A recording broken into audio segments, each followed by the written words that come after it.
So, as we covered yesterday, the big beautiful house has passed the House of Representatives and it now moves on to the Senate. Now, it took a lot of negotiations and a good bit of time to get that bill crafted and agreed upon in the House and agreed upon by Republicans because all the committees, like the whole construction process of this bill, it was not, it was completely partisan. There was no Democrats involved in the construction of that bill. So they were fighting with moderates and more hardliners that wanted to cut more. It's like, you are not cutting healthcare enough. I don't want any healthcare. Cut it all is essentially like the Thomas Massey's and such. So now it goes to the Senate. Like, this is a bill that is so fragile. It's very, very fragile. And any slight changes to it is probably going to change votes in the House on the Republican side. And with the margin, like, it passed 215 to 214. Like, they don't have a large margin. Now, that margin is getting bigger because Democrats keep dying in office because they're also fucking old. But hey, that is besides the point. I have an interesting article here from Politico. I call it interesting even though I haven't read it because I like to kind of give my raw reaction as I go through it. 7 things Senate Republicans hate about the House mega bill. The House spent weeks in painstaking negotiations to be able to pass President Donald Trump's one big, beautiful bill early Thursday morning. Now, Senate Republicans are preparing to put it through a buzzsaw. Like I said, this thing is very delicate. And even when it was a month ago, Senate Republicans were criticizing what the House Republicans were doing pretty much throughout the entire way. And that's just not good, because if it goes to the Senate and they make changes, then it has to get reapproved by the House. And if they want to make changes, then it's just it's like a game of ping pong, and they have to get together and negotiate. And there's just so many different degrees of the GOP you're seeing right now, from the hardliners to the more moderates and etc. Anyways, even after Mike Johnson urged senators to minimize their tweaks to the House product and maximize the chances of squeezing it through the House a second time, Senate GOP leaders have made clear their members have their own ideas. They cobbled together a very delicate balance over there, but the Senate will have its imprint on it. Senate Majority Leader John Thune said of House Republicans, they've got to do what they can to get to 18-4, and we've got to do what we can get 51-4.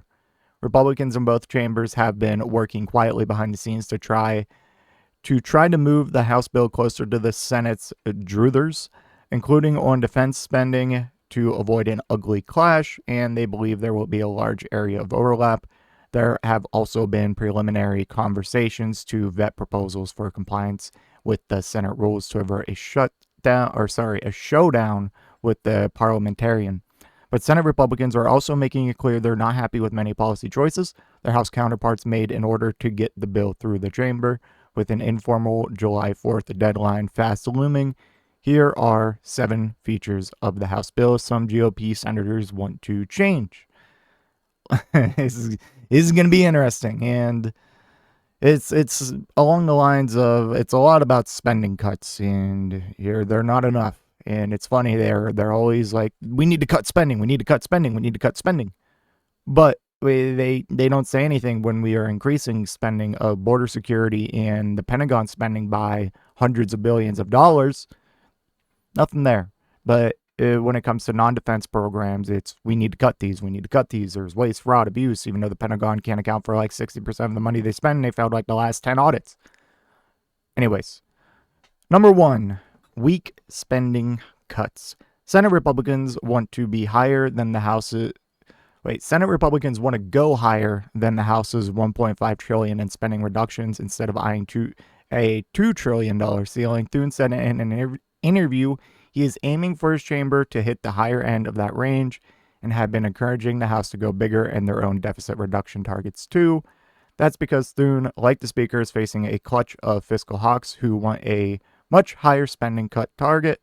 Senator Ron Johnson, a leader in this effort, is pushing for a return to pre-pandemic spending levels, a roughly $6 trillion cut. That would just be straight up devastating. Like, I honestly just don't know what these people like expect. Republicans have gone to the point where it's like, okay, they're doing this to enrich their donors and etc. Now it's like, you're just trying to destroy the country. Like, what do you expect to happen here? And that's pretty much my question for every single thing they're cutting.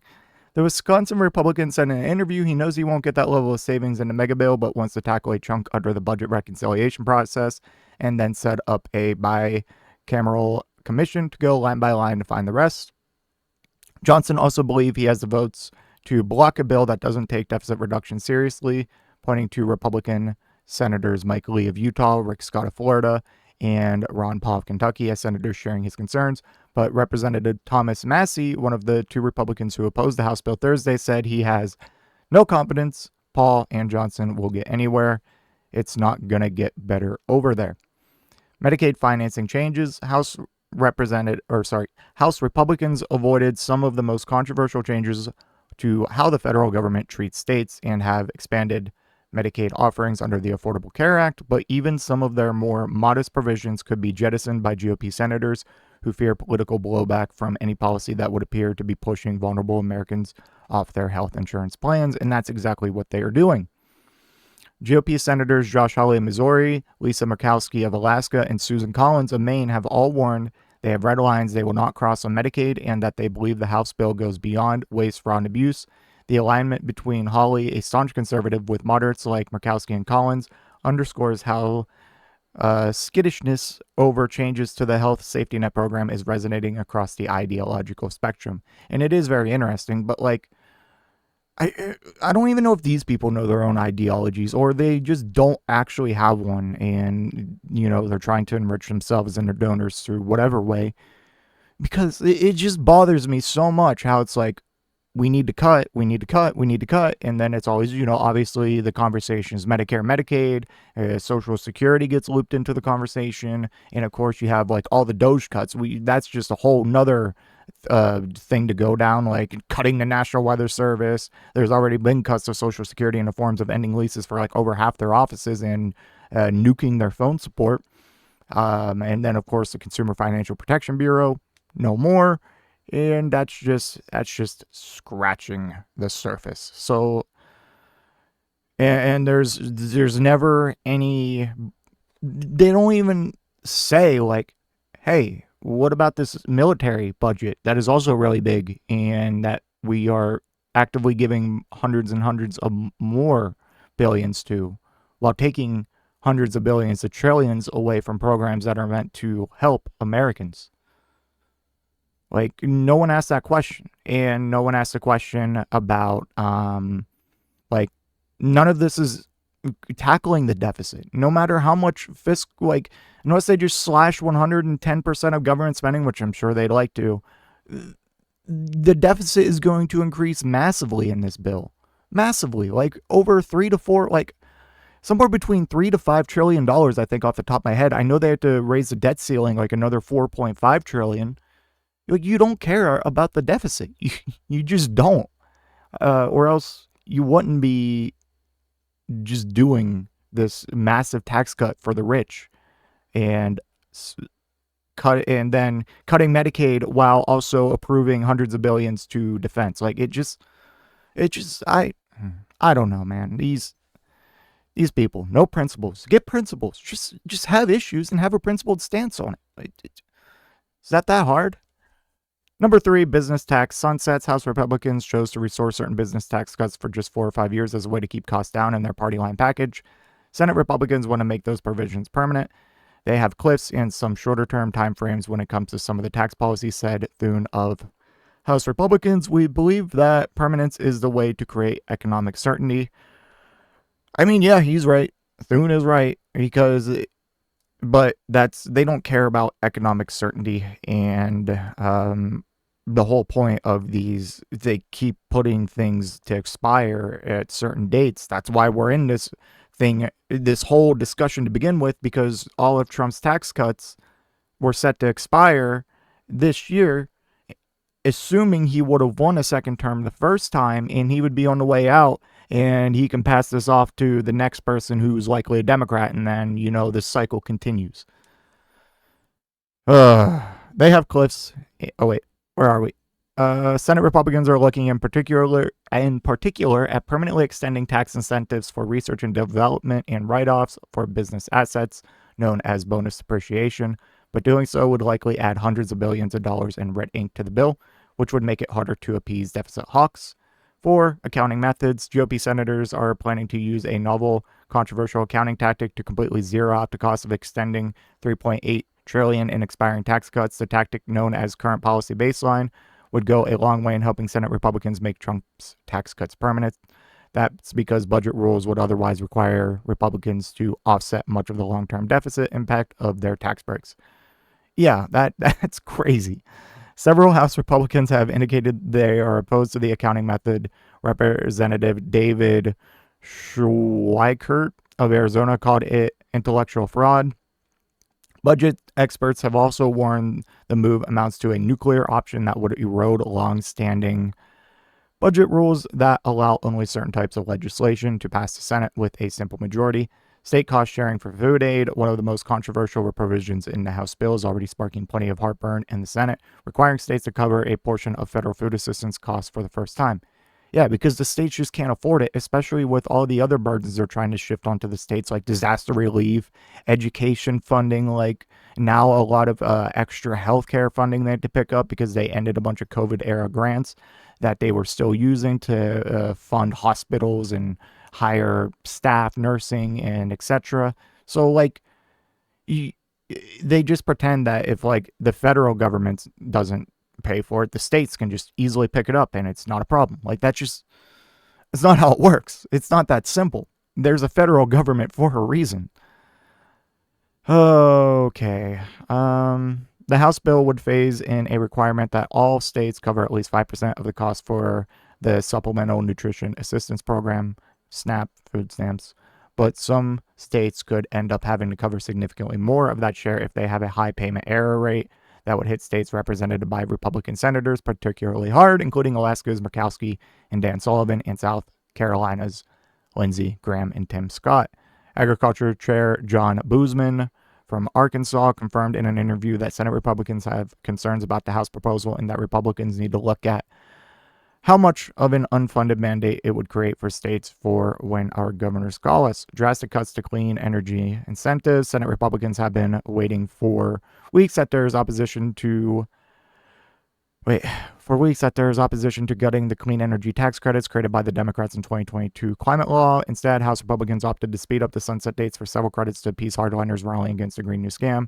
Now, Senate GOP leaders will need to navigate concerns within their own ranks from the other side of the equation. Republicans worried that cutting off the tax credits would undercut investments and lead to possible job losses in their states. I'm glad, like, some Republican senators have a little bit of a brain left because, like, as far as the House goes, they're just lost. They're gone. Write them off. 4 Republican senators recently sent a letter to leadership warning about these potential consequences, and others since have joined them in saying the House language will need to be reworked.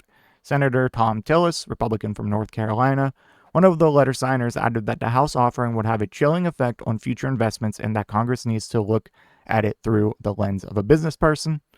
Number 7, state and local tax deduction cap. House Republicans have a red line in their bill: adherence to a carefully crafted agreement that would raise the state and local tax deduction cap from $10,000 to $40,000, phased out for taxpayers making more than $500,000. But in the Senate, there are no GOP senators actively going to bat for the higher SALT deduction, and plenty who see no reason to do it at all. Ron Johnson asked to preview his approach to SALT, didn't mince words, eliminate it. Oh man, dude. Am I in agreement with Ron Johnson right now? What the hell? Yeah, I'm glad they have such an issue with this because that was, for some reason, SALT was so important to the GOP, a lot of people, GOP House members.